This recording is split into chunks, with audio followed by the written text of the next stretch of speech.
آپ دیکھیے کہ قرآن مجید میں نوجوانوں کا ذکر، لفظ نوجوان یہ پورے قرآن میں صرف 2 دفعہ آیا ہے، 2 دفعہ۔ ایک دفعہ اس کا ذکر ایمان کے حوالے سے ہے کہ موسیٰ علیہ السلام پر کسی نے ایمان نہیں لایا، فرعون کے ڈر سے، اس کے حواریوں کے ڈر سے، سوائے چند نوجوانوں کی۔ اور دوسرا ذکر اسی صورت میں سورہ کہف میں استقامت کے حوالے سے آیا۔ ہم ان کا اصل قصہ تمہیں سناتے ہیں۔ وہ چند نوجوان تھے جو اپنے رب پر ایمان لے آئے تھے، ہم نے ان کو ہدایت میں ترقی بخشی تھی، ہم نے ان کے دل اس وقت مضبوط کر دیے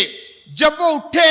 اور انہوں نے اعلان کر دیا کہ ہمارا رب تو بس وہی ہے جو آسمانوں اور زمین کا رب ہے،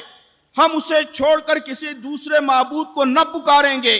اگر ہم ایسا کریں گے تو بالکل بیجا بات کریں گے۔ آپ جانتے ہیں کہ ان نوجوانوں نے یہ اعلان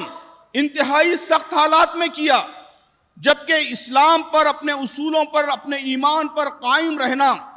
یہ انتہائی دشوار ہو گیا تھا۔ ایسے موقع پر ان نوجوانوں نے کھڑے ہو کر اعلان کیا، قرآن مجید نے اسے نقل کیا ہے۔ تو قرآن کی نوجوانی، اس کا عنوان استقامت ہے۔ ہم اگر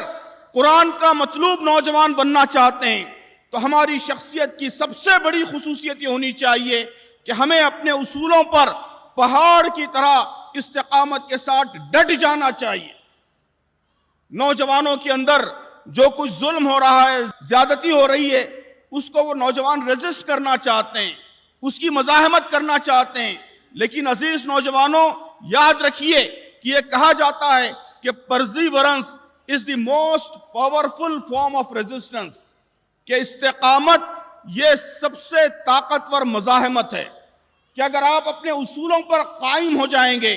پوری سختی کے ساتھ ڈٹ جائیں گے تو یہی سب سے طاقتور مزاحمت ہوگی۔ آپ اعلان کیجئے کہ حجاب ہمارا اصول ہے، اس پر ہم پہاڑ کی استقامت کے ساتھ ڈٹے رہیں گے، ہماری مسجدیں ہمارے شاعر ہیں، اس کی حفاظت کے لیے ہم ڈٹیں گے۔ اسی طرح سارے انسانوں کے ساتھ عدل، سارے انسانوں کے ساتھ جسٹس، سارے انسانوں کے ساتھ انصاف، یہ بھی ہمارا بنیادی اصول ہے، یہ اسلامی شریعت کا عنوان ہے، یہ انبیاء علیہ السلام کی بعثت کا مقصد ہے،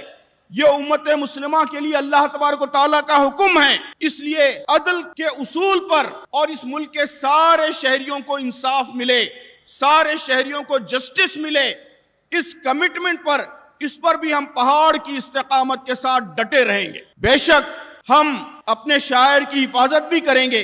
ظلم کی مزاحمت بھی کریں گے، لیکن سب سے اہم چیز جو مطلوب ہے وہ یہ ہے کہ ہم اپنے اصولوں پر استقامت کا مظاہرہ کریں۔ اسی کے نتیجے میں آپ کے اصولوں کی سچائی واضح ہوگی، نکھر کر لوگوں کے سامنے آئے گی۔ اسی کے نتیجے میں جو لوگ ان اصولوں کی مخالفت کر رہے ہیں ان کی مزاحمت ہوگی، اسی کے نتیجے میں آپ کی طاقت بڑھے گی، اسی کے نتیجے میں آپ کا اثر بڑھے گا، اسی کے نتیجے میں آپ کے اصول سماج میں مقبول ہوتے چلے جائیں گے، لوگوں کے اندر قبولیت حاصل کرتے جائیں گے۔ تو عزیز نوجوانوں، سب سے اہم چیز جو آج کے حالات میں مطلوب ہے وہ اپنے اصولوں پر، دین پر، ایمان پر، اپنے مقصد پر، اپنے مشن پر، ان سب چیزوں پر استقامت ہے، اس پر ڈٹ جانا ہے، اس پر مضبوطی کے ساتھ ٹھہرے رہنا ہے۔